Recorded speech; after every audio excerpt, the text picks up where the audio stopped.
to talk about a lot of stuff today because I have to give you your homeworks, and if I don't get through it, then you're not going to know what you need to know to do your homeworks.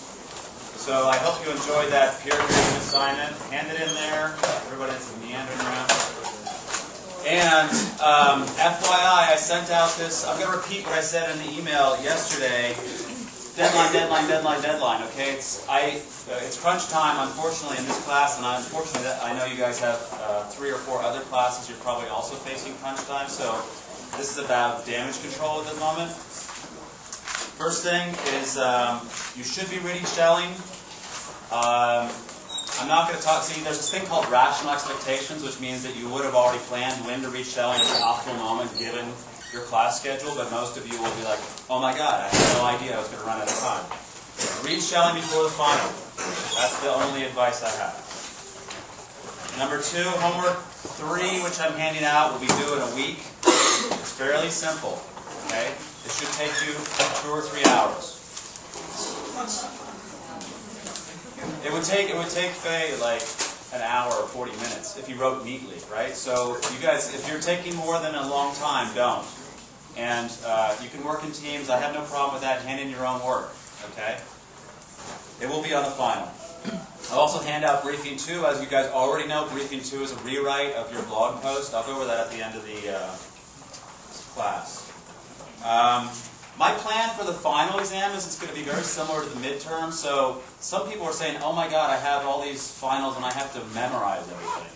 If you memorize stuff in this class, you have I have failed. Right? This is not a memorization class. So hopefully, in the course of paying attention throughout the semester, you will have learned things, and then you can study for a little while, and then take the final. That's my idea. And I've taken plenty of finals in my life, and I think I've kind of fitted into one of those think smart, not memorize finals. Okay, so hopefully when you're hitting finals week, it won't be an issue.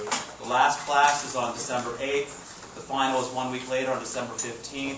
There is no new material on December 8th. We'll probably spend most of that time, hanging out and talking about loose ends, if you like. Okay? And anybody who wants to set up study groups for the final exam, please go ahead and use the forum on BSpace to do that. Next time, early people that show up, can you sit in the middle? Because now there's this huge pool of nothingness here, and the edges are full. All right, that's some logistical stuff.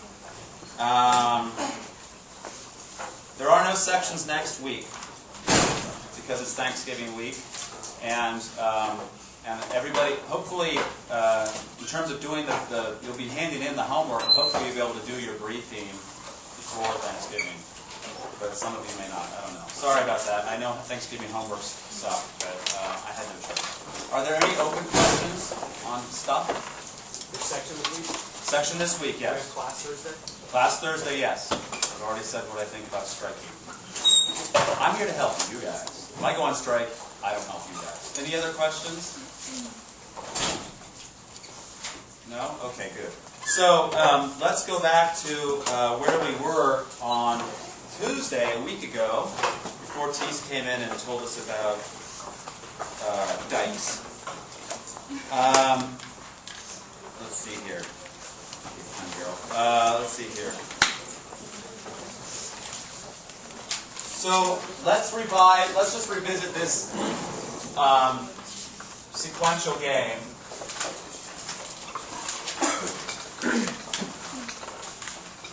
And so you guys remember what we're talking about.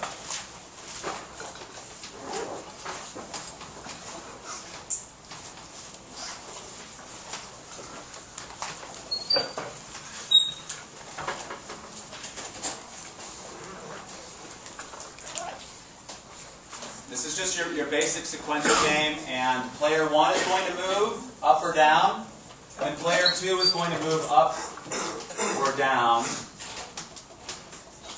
right? Based on observing player 1's move. I wrote this down on the board before, so those of you who had it here last week knows.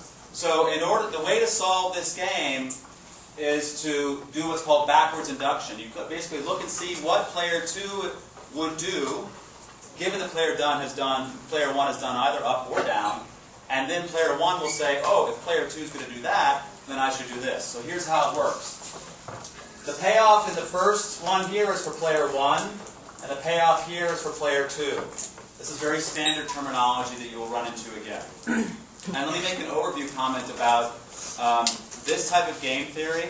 It is difficult to walk out into the world and use this kind of game theory to negotiate on buying a car or getting your first job.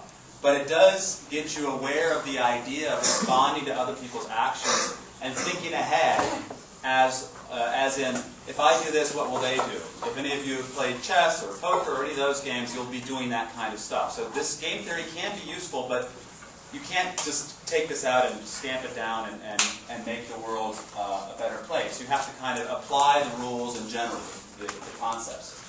So if player 1 does up, and player 2 does up, the payoff to player 2 and 1 is 0 for 1 and 0 for player 2.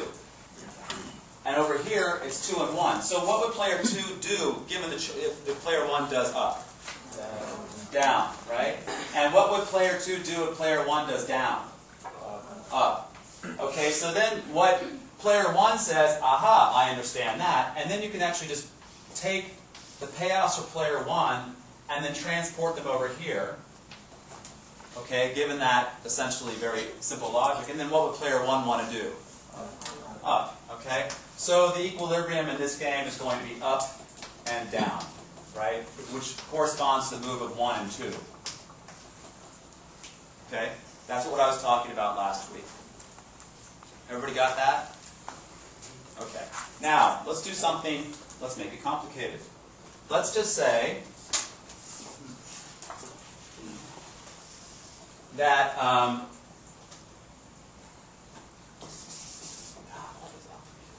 whoever has yellow chalk should be shot. Okay, talk about a negative externality. Let's do something called, we don't know what player 1 did. Okay? So that, in a sense, makes this into a simultaneous play game. Right? Player 2 doesn't know what player 1 is going to do. Alternatively, one way you can actually say is that instead of 1, you actually have nature moving. Okay? So you don't know what nature did. You're kind of walking in there going, what should I do? Given that nature could do those two things, or given that player 1 could do those two things. So you have a problem of, this is no longer a complete information game. No, it is complete information. It's imperfect information because you haven't observed their moves, their fire moves. Okay? So, this starts to get really painful on the brain, but here's what you would do. So player 2 is sitting there going, I don't know what player 1 is doing, but let's see it this way. Let's make sure the chaos are right here. Okay, so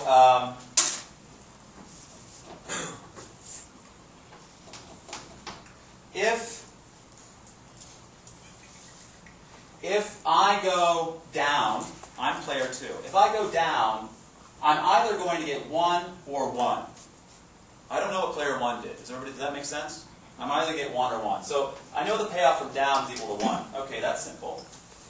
And if I go up, I'm either going to get 0 or 2. Let's put a try here. Oh, sorry. 0 or 2. Now, we can't put a probability on each one of these moves right now. But we're going to get one of those two things. If you just say naively, up or down, flip a coin, then the expected payoff, I'll just put it expected, expected profit equals 1. Let's just say, if it's 50-50. Now, if you were playing a game and you had a choice between a sure thing of 1 or a 50-50 chance of 1, an expected payoff of 1, 50% 0, 50% 2, what would you want to do? The sure thing. This is what comes out of the theory of risk aversion. And I'll talk a lot more about risk aversion on Thursday because I'm going to get into things like climate change and risk versus uncertainty, which is in the news apparently. Okay? So if you have a choice between a sure thing, then you would take that. Now, unfortunately, that's not the end of this problem. Because if you are if one is sitting there going, he's going to go for that sure thing. So that means down. And down, as far as one is concerned, what is one looking at in terms of payoffs? 2 or 3, right? And in a way, look at it this way. If 1 goes down, then it's either 1 or 3 or 2 or 0, right? So let's just say if it's down and 3, that's good. So maybe 1 wants to go down. But if 2 is sitting there thinking about that, what would 2 want to do? Go up. Uh-oh. Okay, so basically, what turns out is that is if we can, that is the equilibrium, right? It's based on very weak logic. It's based on educated guesses, okay? But you start off with down, and then down is observed by 1, and 1 would say, oh, I'm going to go down, and then 2 is like, oh, I'm going to go up. And 1 can't really do anything about that in either way, because it's a simultaneous game. It's a best guess of what to do. And this is, I'm not going to call it I'm going to call it an equilibrium, but very weak, okay? And I'm just giving it as a demonstration of the thinking, right? But you're not getting a black and white answer, which is annoying for people who want black and white answer. But that's what this is meant to do. It's meant to tease it out. So it turns out in this that the equilibrium is down, up. Now, question? I just have a question. So because because the second player's optimal move is down, player 1 assumes that, and then sees that his optimal payout is to go down if he goes down, but then player 2 hasn't moved yet, so he goes up. Right. Because he is. This is complete information, so they both know what's going on. They both can look at this board here. I mean, think of it, if you're sitting there playing this with your friend or enemy, and you're trying to figure out what to do, you would be going through this kind of logic, right? Well, I should go down, and then it's not like the other person's going to say, oh, okay, fine. I know he wants to go down, but I'm not going to reply to that, right? Because if he goes down, and then you're like, oh, I'll go up, it's like you're looking at it too, maybe, but that doesn't pay off as well as going down on a down, which is a 3, right? So that's clearly dominated to go down on a down. And then you're like, as player 2, you're like, whoa, he's going to go down on a down, then I'll go up, right? And it's hard to get away from that particular set of moves. It's hard to find a better set of guesses, let's say, okay? And as I said, it's not black and white. This is where you want to actually have a mixed strategy, but we have to play pure strategy. You have to play one move down or up. You can't play down 20% of the time and up 50% or 70% or 80% of the time. Okay. Mixed strategy stuff is what I was talking about last week. So there's a hand over here. Yeah? I would assume that player 1 would always play up because he knows that player 2 would never play up. But player 2 doesn't know what player 1's going to do. Why wouldn't he just play down in any case? Who played down? Player 2. Well, player 2 might play down, but if he plays down in any case, and he looks at... So it's the first step is, oh, down is a good idea. Number 1 understands that. Number 1, therefore, will say, oh yeah, if he's going to go down, I definitely want to go down. Number 2 understands that. Number 2 says, if he's going to go down, I'm going to go up. So where do you stop? Yeah. You know, you kind of stop around there. What I'm saying is you stop around there. Try and go further than that, right? It's more or less stable. It is, I mean, theoretically, I don't know if I would even call it an equilibrium. This is like one of those, it's identified, this is identified as an example where you get an equilibrium, but it's very shaky, right? Because if the person's like, they don't think ahead, they fail at math or whatever, you're doing this 50-50 probability stuff, there's all these assumptions that are rolled into it. And this is just an example of how this kind of, it's more uncertainty than risk. There's no probability assigned to either of these moves. This is why it's actually appropriate to talk about nature, right? Is global warming happening or not, right? You don't know.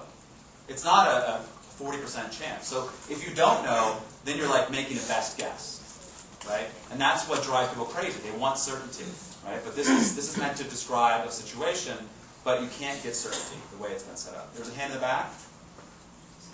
Are you still? Yes? What do you use the prime for? What am I what?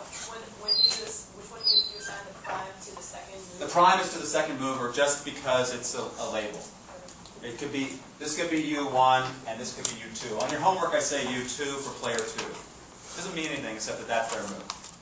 Any other questions on this?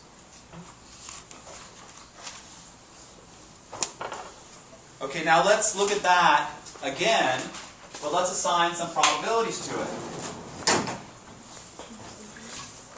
And I'm just going to see here.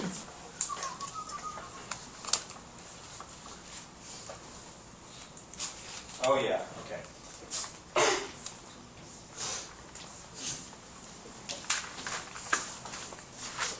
We're going to have nature moving, and then player, we'll just leave it player 2 just because, okay?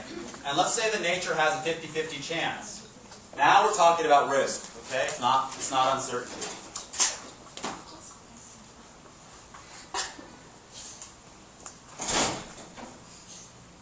If it's a 50-50 chance, based on these payoffs, the nature is going to go up or down, okay? Then you can actually collapse this game into just this one branch here, okay? And what you're going to have, 50% chance going up. If you go up, then it's going to be 1/2 times 0. Let's just look at your own payoffs if you're player 2. 1/2 times 0 plus, if you go up, it's 50% chance of down, 1/2 times 2.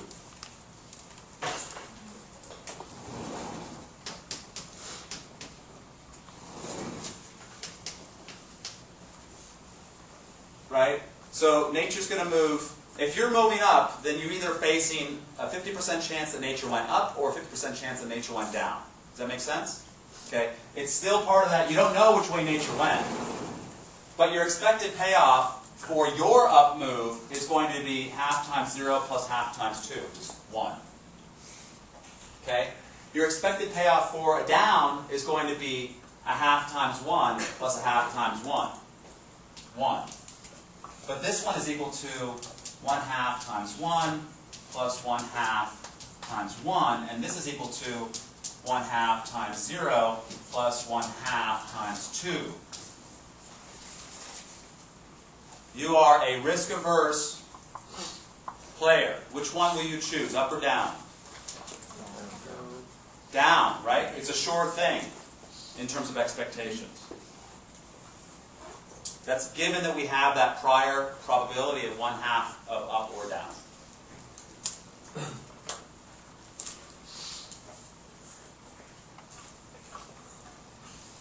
Yeah. So if the top one instead of 2 was, for example, 3, and the expected probability then therefore was 1.5, which is higher than 1, but I have a higher risk. Right. Then what you have to find out, I might actually do more talking about that so-called, it's like a risk premium, like how much you're willing to pay to avoid risk.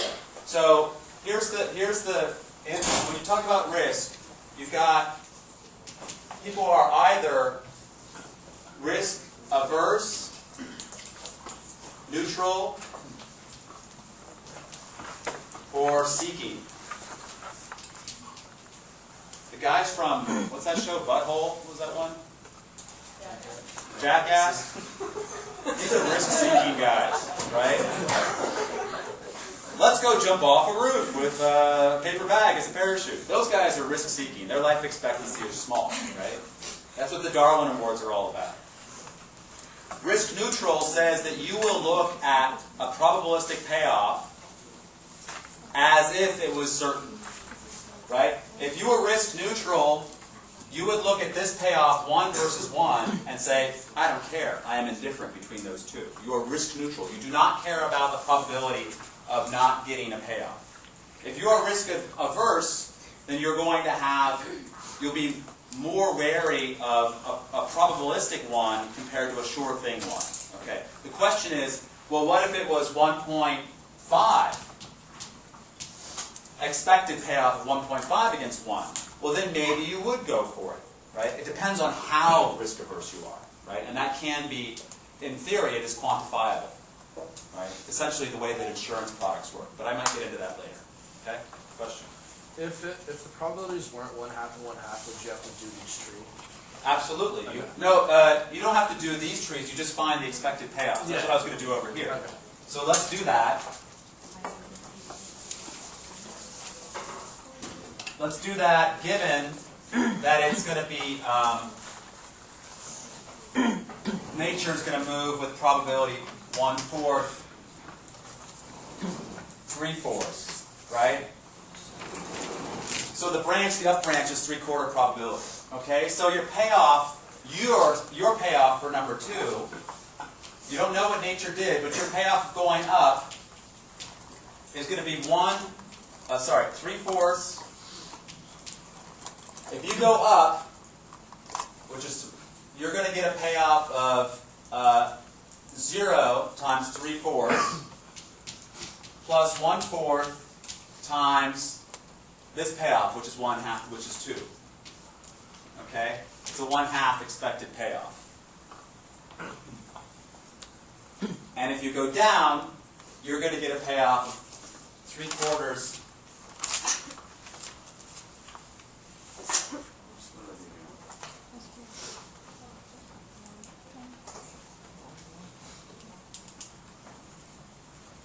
I don't know if I did that right. Anyway, my notes are long. We'll do it here, right? 3/4 times 2 plus 1/4 times 3/4. No, sorry, I got it backwards. Times 1. 3/4 times 1, is that right? Did I get that? No, yeah? Okay. And then 1/4 times 1. What did I do here that was wrong? Oh, well, that doesn't matter. It's still fine. Right? So unfortunately we have, now I should have flipped that over and turned it the other way around. Did I do that without screwing everybody's notes up? Yeah, I know. Stop. 1/4 0, maybe 3/4 2. 3/4 and 1/4. Okay, so sorry. 1/4 times 0, 3/4 times 2 is 3/2. Okay? And then 1/4, this is going to add up to 1 anyway. Right? So now you've got an expected payoff of 3/2 versus essentially a sure thing of 1. If you are risk neutral, you will take the 3/2. You will go up.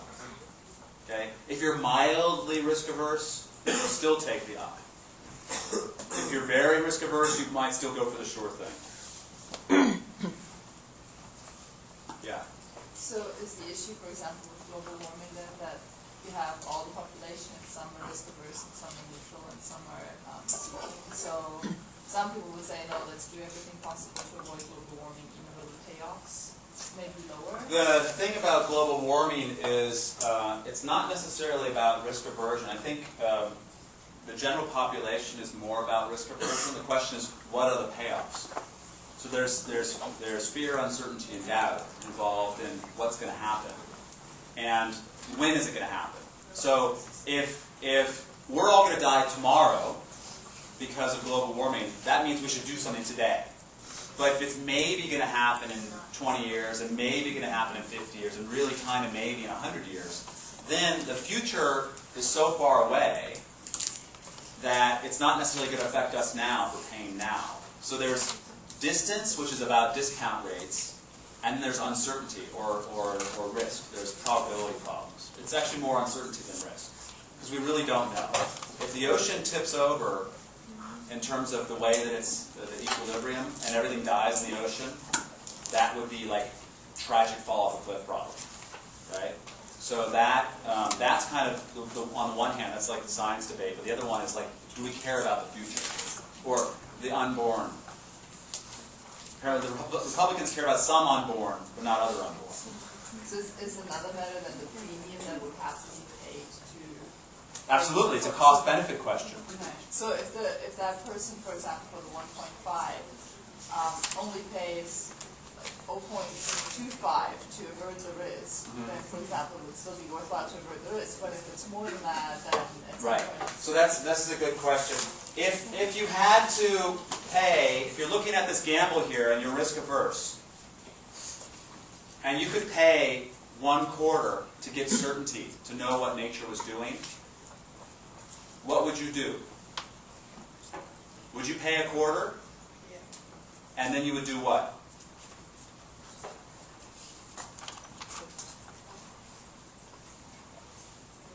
And then go up. Well, actually, it would be interesting because you would pay a quarter, but then you would know what nature did, and if nature did go down, or if nature, you would know if nature did went up or down, right? But at least you would know whether or not it was worth taking this up. That's kind of insurance questions, information questions. A big topic. Let's leave that for Thursday. So let's roll along and get to stuff. Any other questions about this stuff here? I'm going to switch to another Quickly about topic. the definitions. If neutral is, I assume they see the benefit and they don't care about the risk, they'll just go for the benefit. Does seeking mean that they seek out risk regardless of benefit? Like they'll choose the risk regardless of If you're risk seeking, that means that expected payoff equals $1, and let's say that's equal to 1% times $100 plus a 99% 0.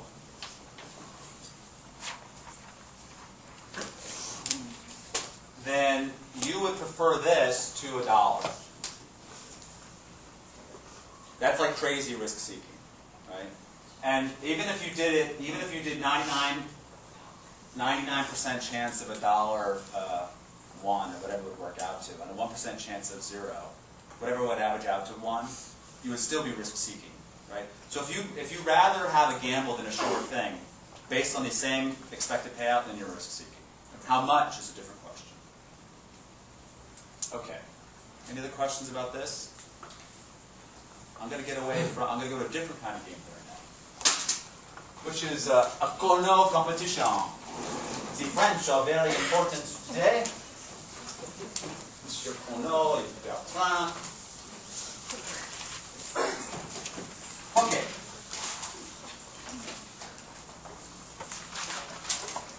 Let's say that we have two firms.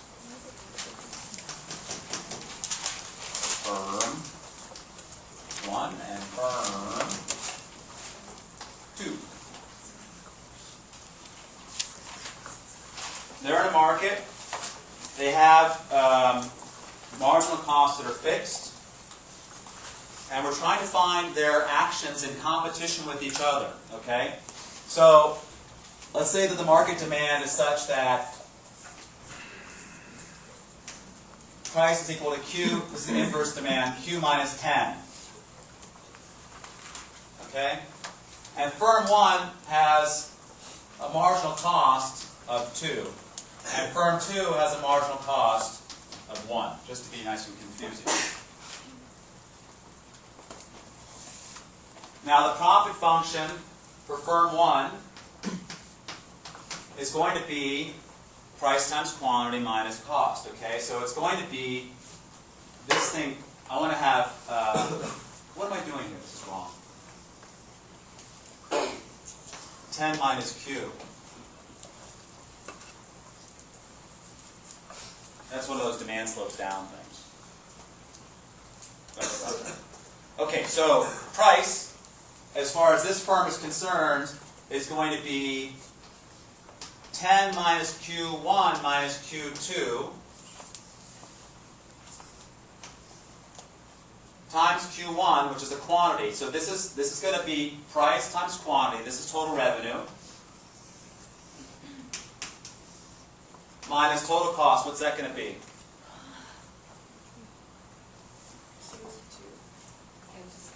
Q1, 2Q1, right? Because it's the same marginal cost across the board. That's a nice simplifying assumption. Okay? Profit for firm 2 is equal to the same thing. 10 minus Q1 minus Q2 times Q2 minus Q1. Yeah. Where did you get the total revenue from? Total revenue is just price times quantity. Oh, you multiply it out. Okay, but because they have market power, it's a duopoly, right? So these guys are the market, right? So because they're affecting price in the market, so they're facing a downward sloping demand. That's why this is actually an interesting question. Yeah. For the profit, for first two, is it Q2? Yes?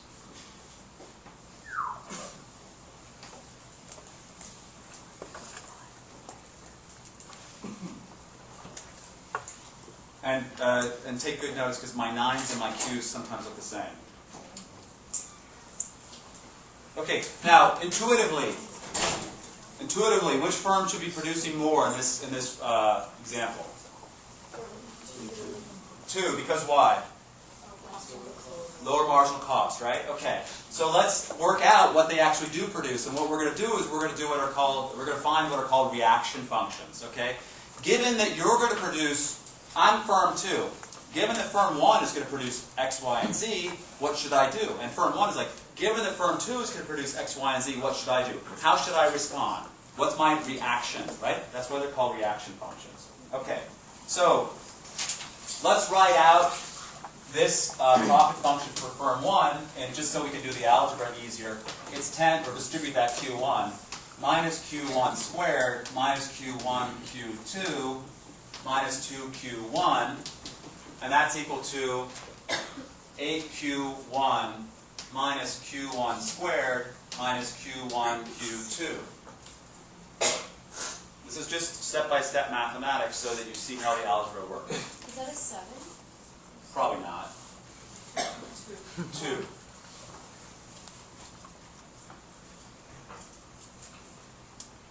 And likewise, we can rewrite profit 2.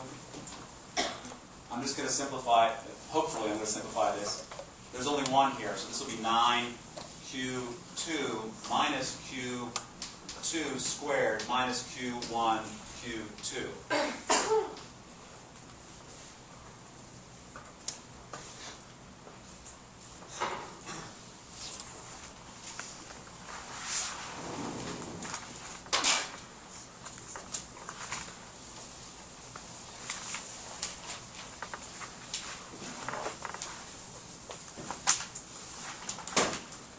Okay, so what are we going to do? The kings and queens of Lagrangians. First order conditions. Yes, we're not going to use any Lagrangian. Right? That was not. We're going to optimize. We're going to take a differential, right? So we're going to find change in profit 1 with a change in quantity 1. Firm 1 only gets to choose how much quantity firm 1 is going to do, right? If we take that differential, the result that we get is going to be 8 minus 2Q1 minus Q2. We're going to set it equal to 0.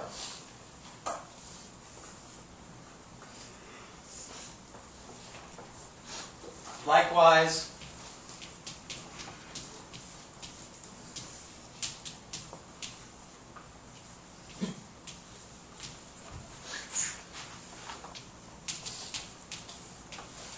we're going to set that for firm 2, the optimal first order condition that comes out is 9 minus 2Q2 minus Q1 is set equal to 0. We're setting it equal to 0 because we want to find the maximum. We want to have the maximum profit.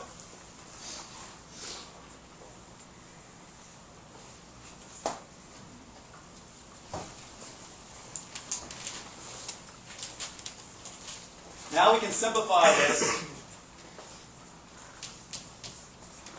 and solve, as far as firm 1 is concerned, we want to solve for Q1, right? So Q1 star is going to be equal to, we've got to put this on one side and the other stuff on the other side. It's going to be 8 minus Q2 divided by 2.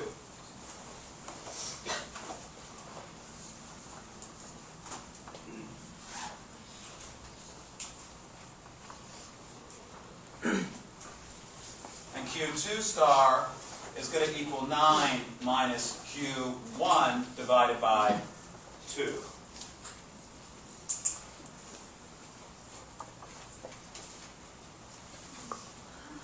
Is all that more or less straightforward now? This is a technique that will be helpful in about 46 minutes when you get your homework. That was the Okay, enough on the back of the page. Okay, so Now what I want to do is I can't lift this board up. Does everybody have this written down? I'm going to have to cover it up. Okay.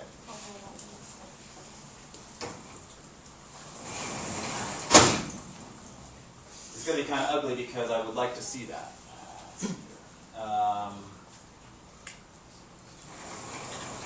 Maybe I'll just erase this.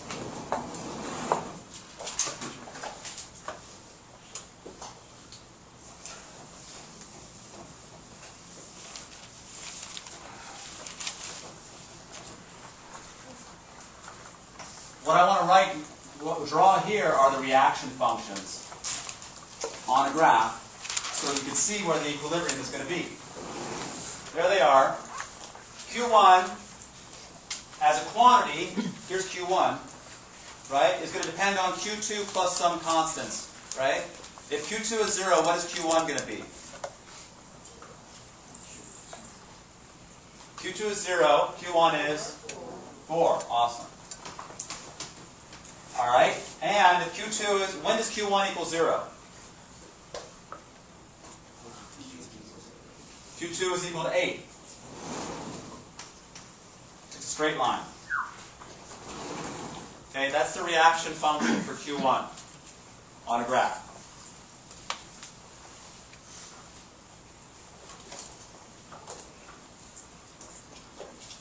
Similarly, Q2 is going to be 0 when? Q1 is equal to what? Oh, sorry. Let's do it one thing at a time. Q2 is 0. When Q1 is equal to what? Q2 is 0. 9. Q1 is equal to 9. Q2 is equal to 0. And likewise, when Q1 is 0, what is Q2? 4.5. Okay, I'm going to call this R2 for reaction function 2, and this is going to be R1.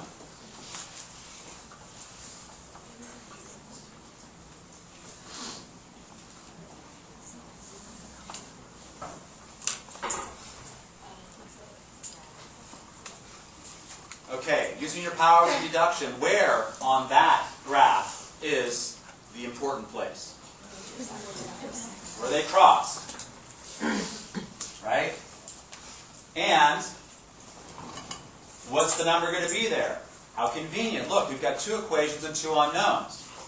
Let's solve that. Somewhere on the board. Let's solve that over here.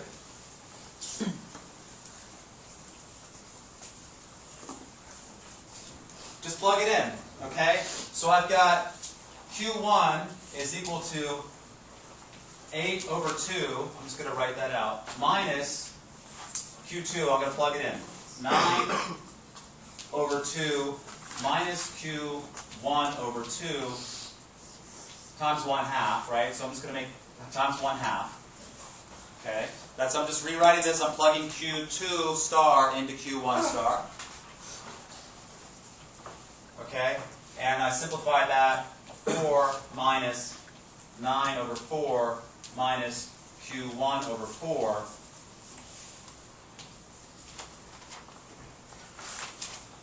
I get,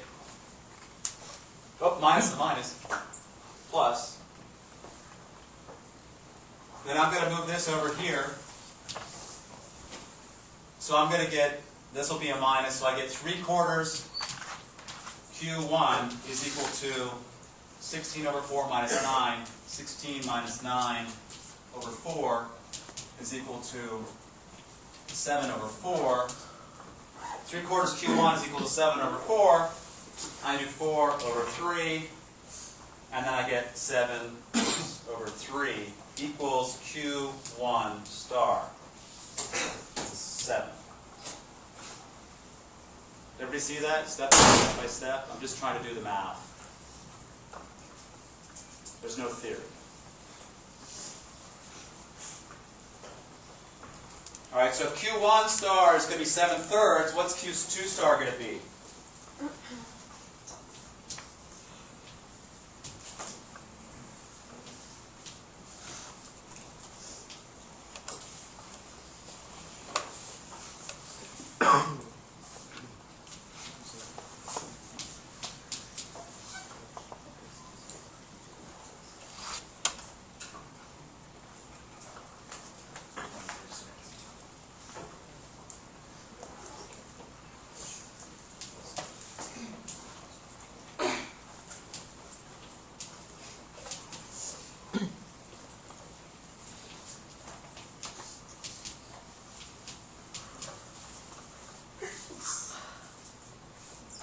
Everybody did all that math right? Tonight? Yeah. All right. So we got 10/3 Q2 equals 10/3, and Q1 star is 7/3. Okay, that's a bunch of numbers. But wait, does it match what we said at the start? Who's going to produce more? Whatever I erased before. Who has a lower marginal cost? 2, right? Who's producing more? Good, okay? We didn't necessarily make a mistake. Or we made one and it was not big enough to find, right? So that's how we find these values here.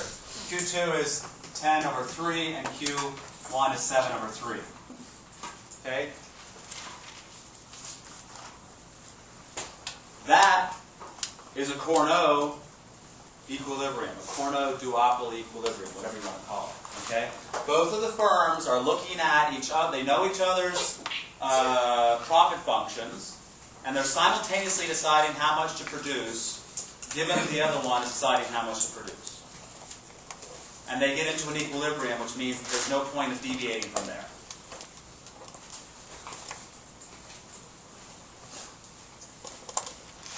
Any questions about this?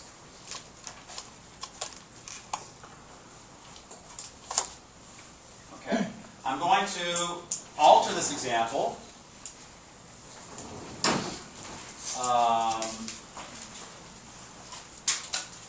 With one small change.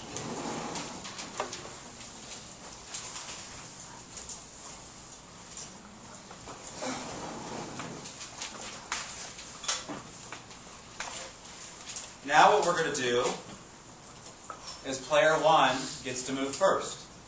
Okay? This is called a Stackelberg equilibrium. S-T-A-C-K-E-L-B-E-R-G.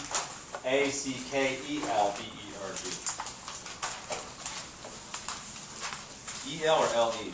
Shit, I can't remember. E-L. E-L, okay. What do we write on this homework? E-L. I can spell it sometimes. Right. So, if player 1 moves first, what's going to be happening? What's going on? Player 1 is going to see what player 2's profit function is, going to see what player 2's optimal response is going to put that into his own profit function, then find out what's the thing to do, and then player 2 has to just take that as given. Right? That's a fact on the ground, as they say. I was reading, so this is the facts on the ground. This is an interesting, the Stackelberg leader model. Stackelberg leader is kind of redundant, but that's the way it actually means. It actually is something like somebody moves first, and then you have to take that as given and decide what you're going to do. And I was thinking about all of the striking going on, about reducing fees. And if I was at the office of the president, and I knew that the students were going to go on strike, and the professors and everything, and they were going to ask for a reduction in fees, there's two things I can do. One is I can say, forget it, no reduction in fees. Or I can say, yeah, of course, I hear you, I'll reduce your fees. Which one is more politically sensible? The latter. To say, yes, of course, I'll reduce your fees. Now, if you know that that's what you're going to do, if you're the UCOP president, what will you do in terms of the fee increase that you announced prior to the protests? Raise them even higher, right? That's what happens with the so-called Christmas sale, right? All the prices in October go up by 20%, and they drop them by 20% right before Christmas. Ooh, it's a sale, right?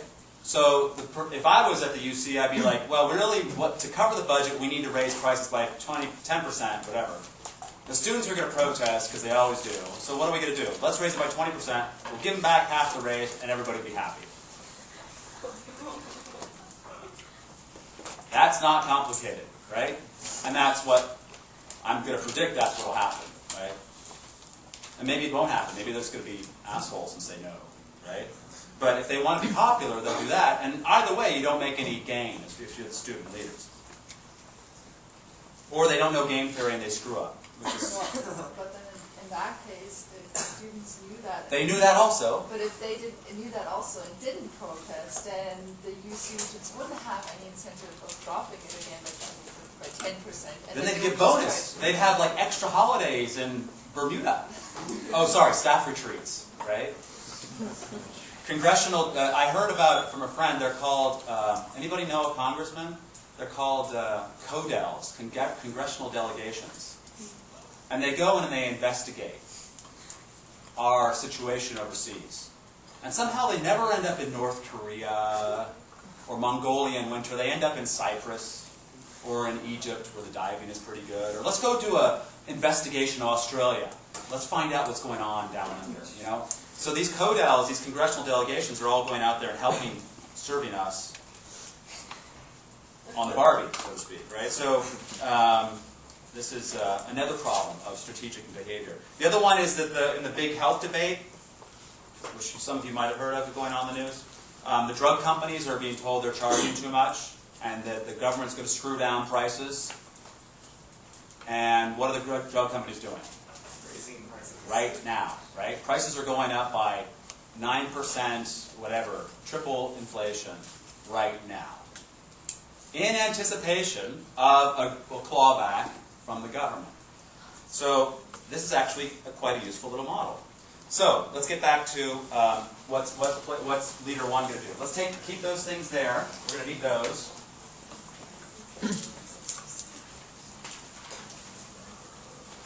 So who's moving first in this situation? First mover is going to be player one. Now remember, player one is the inefficient one, right?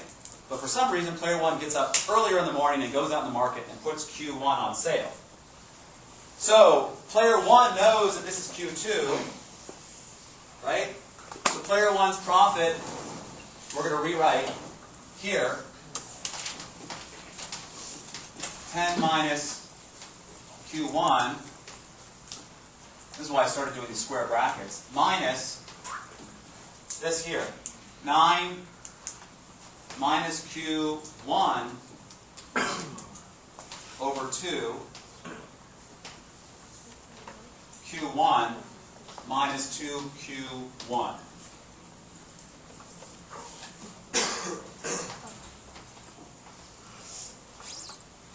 Player one is a Stackelberg leader.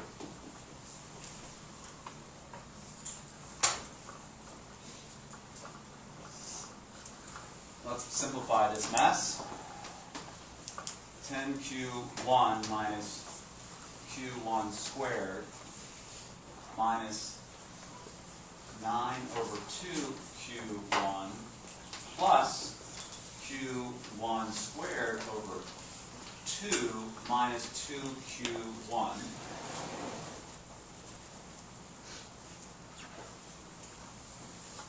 equals 1/2 Q1 squared, 8 minus 9 over 2, so 16 over 2 minus 9, 7 over 2, plus 7 over 2 Q1.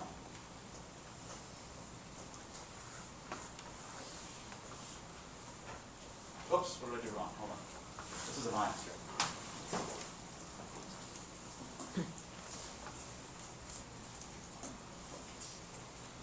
Is that good? Wait, how did you cancel negative Q1 squared with the positive Q1 squared over 2? Well, this is going to be 2Q1 squared over 2. That's minus. Oh, yes. So 1 minus 2, right? I did it wrong here. I did it right. There's a little minus sign there now.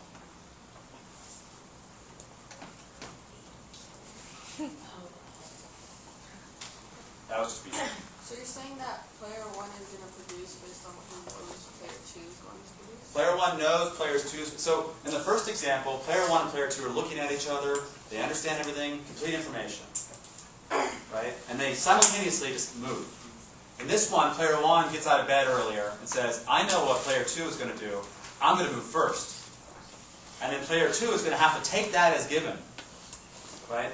It's not even a credible threat. It is a fact. It is done. Okay?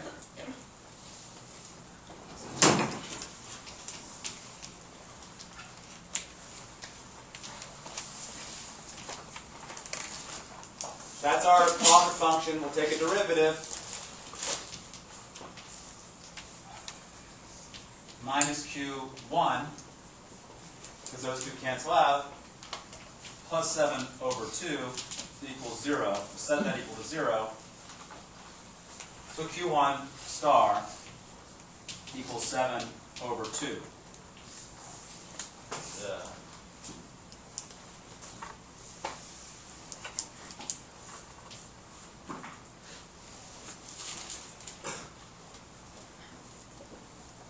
Everybody see that? Yes? What's Q2 star going to be?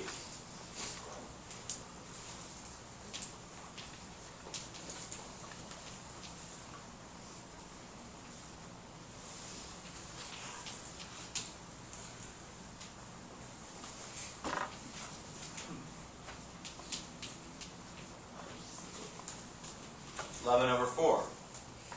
Just plugging that in. Q2 can't do any different, right? Q2 is still going to choose the optimal quantity, given that Q1 is not going to moved. It's still optimal. That's profit maximizing. Yeah. I get all the math and stuff, but how is plugging it in Q2 up there? How does that represent the fact that the one is so first? Oh, random, right? Daylight savings time and Q1 got or firm 1 got out of bed an hour earlier, and then went and firm 2 saw that as a fact, right? Because if firm 2, this is actually important. If firm 2 does not see that you move first, firm 1 moved first, then firm 1's strategy doesn't even matter.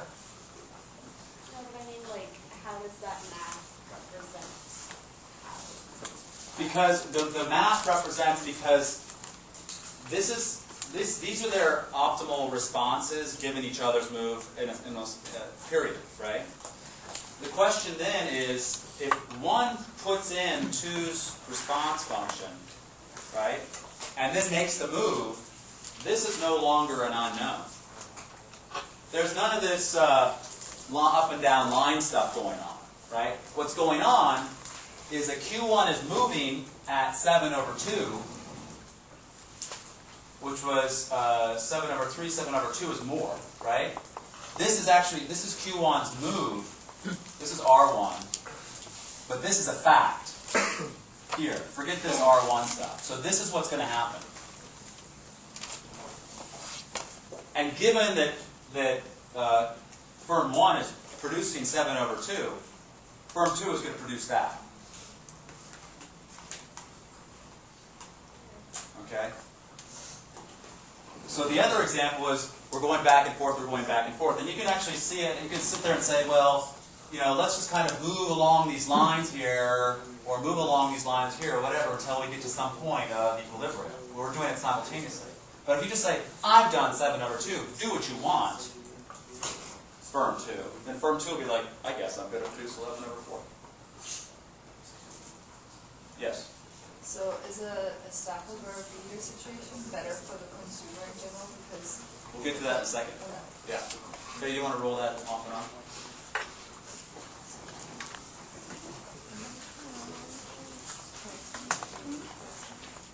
Okay. Okay, now for the sake of convenience, what I'm going to do here is I'm going to just show you the totals of quantities and prices side by side to compare these two different situations, which was the question here, right? So if you've got Cournot versus Stackelberg,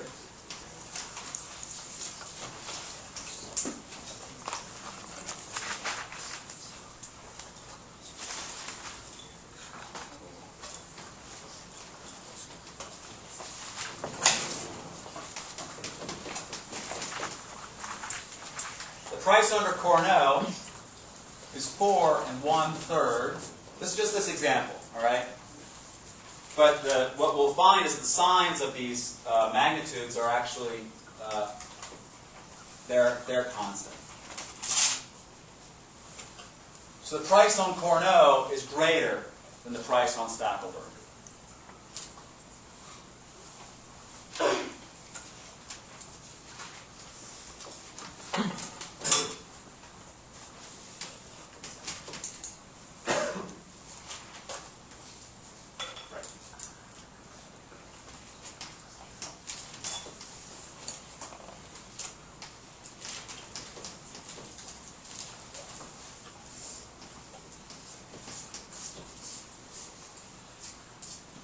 is producing more, the follower is producing less.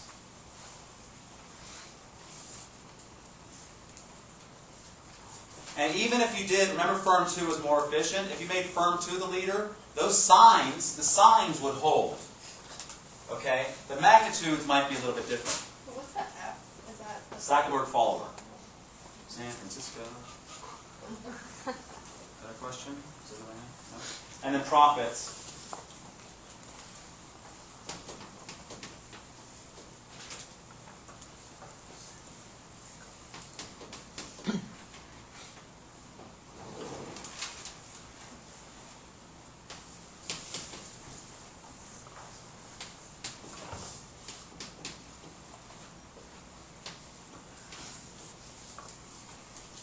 Profits of the leader go up, and the profits of the follower fall.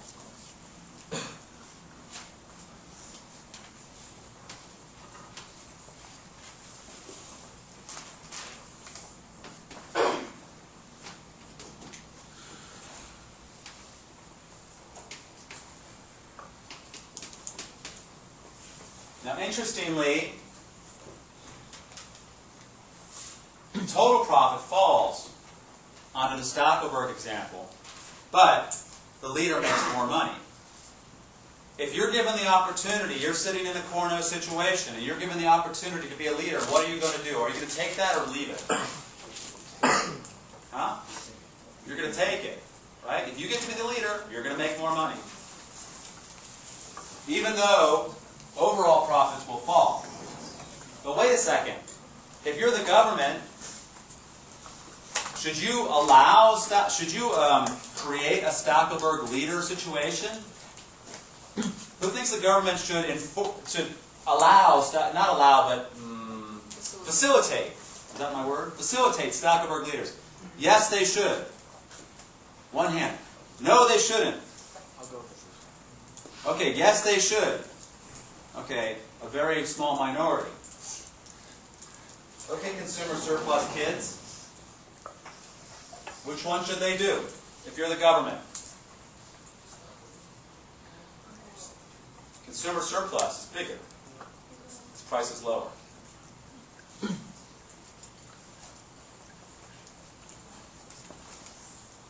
I suppose this is a good justification for political lobbying and corruption, but I did not say that. But the price is lower, consumer surplus is lower, because the demand function is the same. Right? Consumer surplus is higher. Sorry, what did I say? You said, Price is lower, consumer surplus is higher. yes. Yes, that's what I was imagining I said. It's on tape, it's all wrong. No? Okay, now the thing is in terms of total social surplus, there could be a difference because the profits have fallen, right? But if you're worried only about consumers, then you would think lower prices are better. I've never actually thought about this. That would be a good question to look on the Department of Justice website on the FAQ on Stackelberg leaders, which I'm sure they have.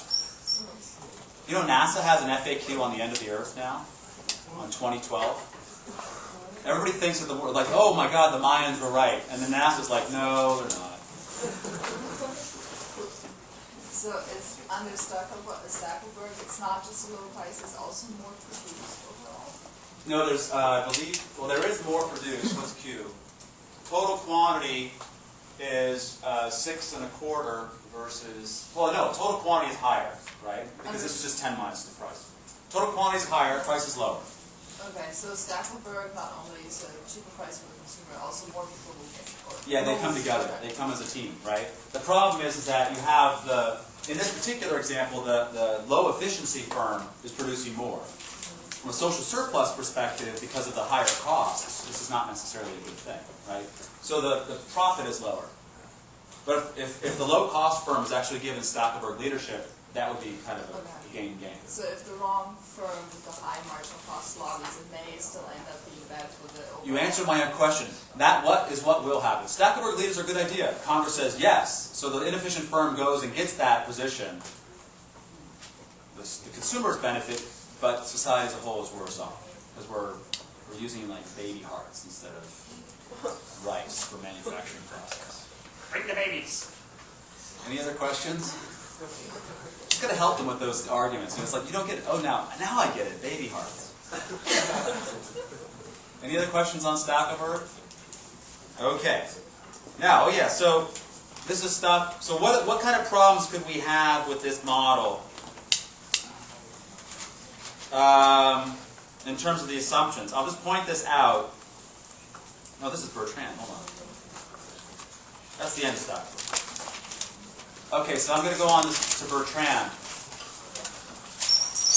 And it will take less than the rest of the time period.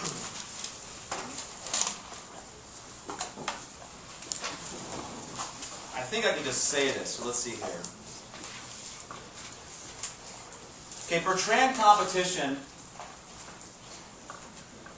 has a bunch of assumptions. The first assumption is that what it's called, Bertrand competition is competing on price. Okay? The firms over here, they were competing on quantity. I set Q1, you set Q2, we set them simultaneously. Okay? But what if you're competing on price? If you're competing on price, then you pay attention to marginal cost, right? Or the cost of producing the good. Let's assume there's no fixed cost. Let's assume that marginal cost is also fixed. And if firm 1 has C1 equal to 2, and firm 2 has C2 equal to 1, and we had unlimited production capacity at that marginal cost, and we were competing on price, what would the price go to?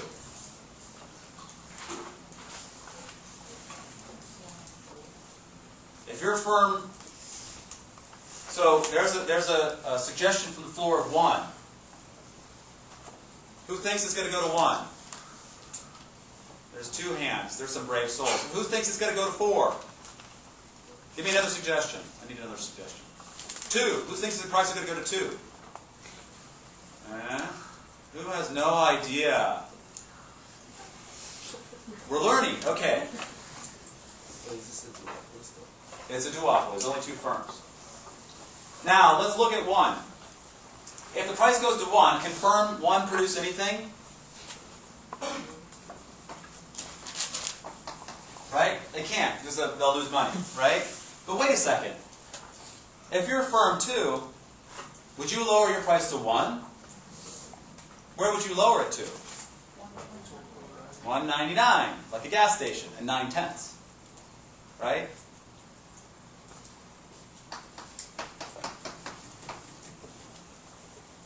This is going to be, if you want, this is the particular example of these 2 different firms.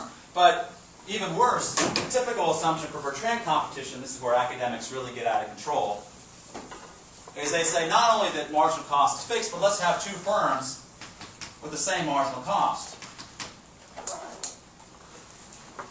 Right? What's the price going to be then? 1, right? Not 99 cents, not $1.01, right? If it's $1.20, if I'm firm 1, I do $1.28, and you're firm 2, what are you going to do? $1.27. Oh, $1.26. What are you going to do? And until you go all the way down to 1. And they split the market essentially arbitrarily half and half and half, right? 50-50. Why would you reduce if you're not getting any profit if the price is at 1? Just because we love to produce. Right? Remember, we're using economic profits. The economic profits are 0. You're still in business, you're paying a salary or whatever, but your economic profits are 0. Okay? The Bertrand thing is like, it's got a whole bunch of assumptions. There's only 2 firms. There's no entry, right? Costs do not change. You can absorb the entire market. Coca-Cola would love to wipe Pepsi out, but they could not absorb the entire market, right? Let alone that Inca Cola would come in or whatever. Inca Cola is like bubblegum. Who's had Inca Cola? So good. I like it. Yeah. As long as it's different. But it's a real thing. That's a real thing in Peru, yeah, Inca Cola. They had another one in Iran. It was called Mullah Cola or something like that. What's it called? Who knows this? Iran. There's all these, yeah. It's like all these, anti-globalization, drink our crap. Big assumptions. Okay, so this Now this result here is the same as what, in terms of what we started off the semester with? Firms are selling at marginal cost, profits are zero, perfect competition, right? Maximize market expansion, right? Surplus is maximized. So theoretically, this is the theory behind only 2 firms are necessary to get perfect competition. As far as I can tell, it's never happened that 2 firms would get to perfect competition. But on the other hand, you do see some pretty vicious price wars between essentially duopolies, 2 firms that are competing with each other. And they're competing properly on price. So there is some notion of truth here. It doesn't necessarily go all the way to the extreme. So in that sense, you should be learning from it, but not to the religious perspective, from a religious perspective. Or yeah. If we proceed this outcome, what is, let's say the first guy says, oh, I'll go at 2. And what if the second guy just go, oh, I'll just go at 2. And then we just close it. Right. Right. So there's another huge assumption called they don't coordinate, they don't form a cartel, right?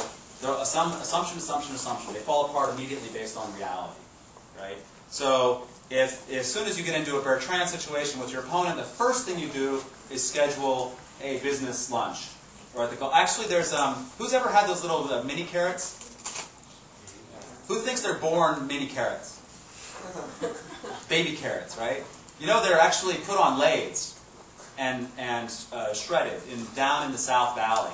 And there's 2 firms that dominate the baby carrot business, and they are across the street from each other. And I went down there, I was on this ag tour from Davis, and we were having, a presentation from one guy who was from baby carrot factory number 1, or firm number 1. And I said, so, do you play golf with the guys across the street? And he didn't answer. Because the profits on those things are insane, right? And I don't even, people are like, well, whatever happens to all the waste? Apparently, I think the waste goes into things like carrot cake and carrot juice and stuff like that. But that's a perfect example, because those 2 firms dominate 90% of the baby carrot market. Which didn't even exist. We didn't know we needed baby carrots 10 years ago. They're so cute.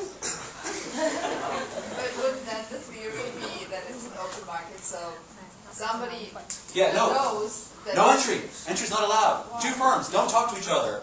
Marginal cost, identical, don't change. It's assumptions all across the board.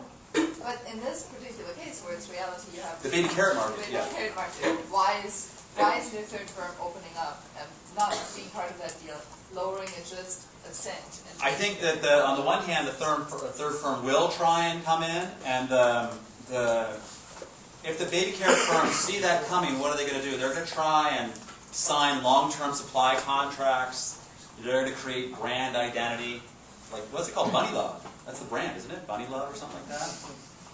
That's like a Playboy spin-off or something. But, they're going to try and keep entry from happening, right? And in the end, they might have to, if they actually turns out that these 2 firms, say that it's firm 2 and 3 and they've got a marginal cost of 1, because they're actually quite competitive, right? And someone can come in at 2, but they're a cartel, where are they going to set the price? $1.99, right? So now they act as 1 firm, right? So that's kind of the way businesses would tend to take this situation and analyze it. But then, so the whole assumption that entry is easy is almost never true. The assumption that entry is impossible is not true. Entry is much easier than the Bertrand model suggests, right? If you have entry, this could be a form of entry. It's a threat of entry at a cost of 2, right? So as long as you can keep out those guys, you'll set your price just below their marginal cost. But like absorbing the whole market and stuff like that is kind of, crazy assumption. There's also an issue of, another big assumption is that the marginal cost of these 2 products is identical, which means the products are actually identical, themselves. Right? Maybe baby carrots are commodities, but like every firm on the planet is trying to differentiate their product from somebody else. Right? They have I don't even. You could go into all the iterations. You know, they'll give you a free card punch on your card. They'll make a 16-ounce against the set 15-ounce competition. They're going to have whatever, right? The whole Coca-Cola versus Pepsi. It's like they're different. Oh no, they're the same. No, they're different, right? So they're always trying to make themselves different from each other, so that they can get that little bit of monopoly or monopoly profits from dominating that difference. And it also assumes no transactions cost. You can switch instantly between these two products if you're a consumer, and that's not necessarily easy to do either. Any other questions about this? Okay. I'm going to pass out stuff for you guys.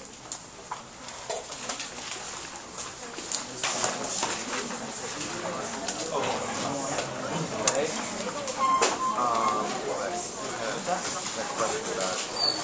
It's pretty quick to figure out how we set up total revenue. Where did this come from? Okay, so the add function. Okay, hold on. While this is coming back, I'm going to read over the briefing and the homework, not the homework, but the briefing. I'll say one quick thing about the homework. There's 4 questions on the homework. The first 2 questions are worth 1 point each. The last 2 questions are worth 1.5 points each. That's 5 points total. Okay? Now, on briefing 2, I'm going to read this out so that we hopefully we do not have anything close to the confusion we had over last time.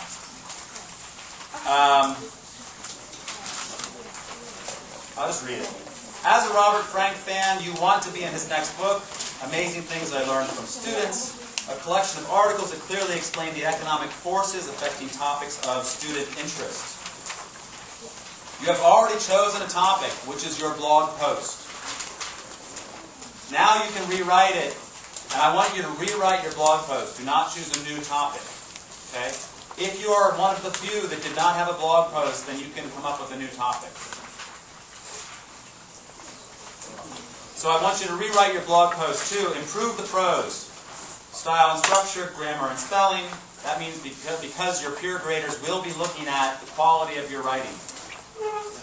Refine your economic analysis, especially in response to comments to your blog posts. Make it short and punchy. Short, 1 page, like the other one, right? Short as in the other briefing. Short as the other briefing was. One margin. Same thing. 1 side of a page, 12-point type, single space, 1-inch margins. Put the last 4 numbers of student ID. Identical format. Okay? Style, concise and powerful rhetoric. Identical. If Frank or the grader gets bored or confused, you will not be famous and you will get a bad grade. Grading. You'll be graded by 3 of your peers. This is single blind. Okay? So you can't, I did it, I screwed up. Student ID. You can put your name on the top right corner on this. You can put your name on the top right corner. You have to. If you're grading, I want you to go look at their blog post. Okay? If you are writing one of these and you're not basing it on a blog post because you actually did not write one, it's okay to make that note at the top. I didn't do a blog post, check it out. Save them the effort of going to look for something that isn't there. Yes, in the back.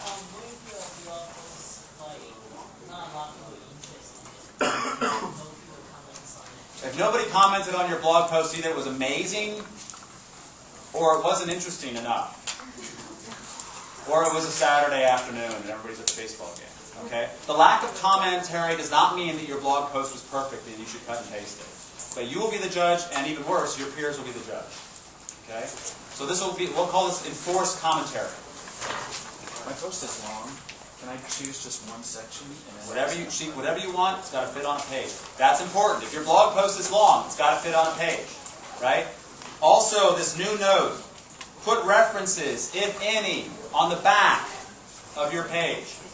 Okay? This is to make sure that if you want to document stuff, you can. If you quote somebody, you will document it and put it on the back of the page. Okay? Only references, not a footnote that has the other half of your blog post. Yeah. Do again, what? yes, if you decided that you want to reapproach your topic from a different direction, that's fine, right? You might have learned something or changed your opinion or whatever. Another question? Don't go yet, we're not done. Any other questions on the back there? Okay, and let's do it 2 weeks. Have a great Wednesday. I'll see you on Thursday. Office hours now. Okay, so total quantity.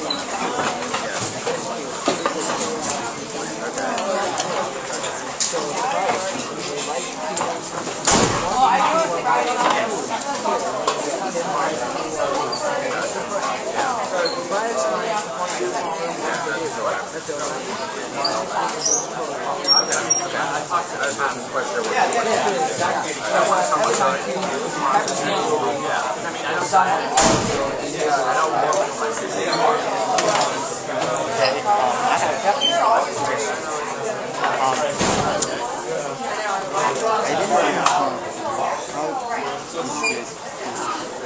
oh, okay. So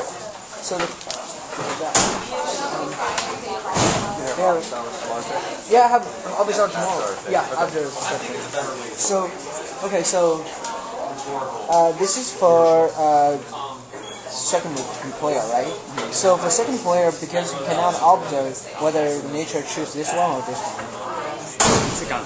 Yeah, he doesn't know whether he will be here or here because he cannot observe nature's move. Yeah. So he's assuming that, okay, so suppose nature have 50% that choose up and 50% choose down,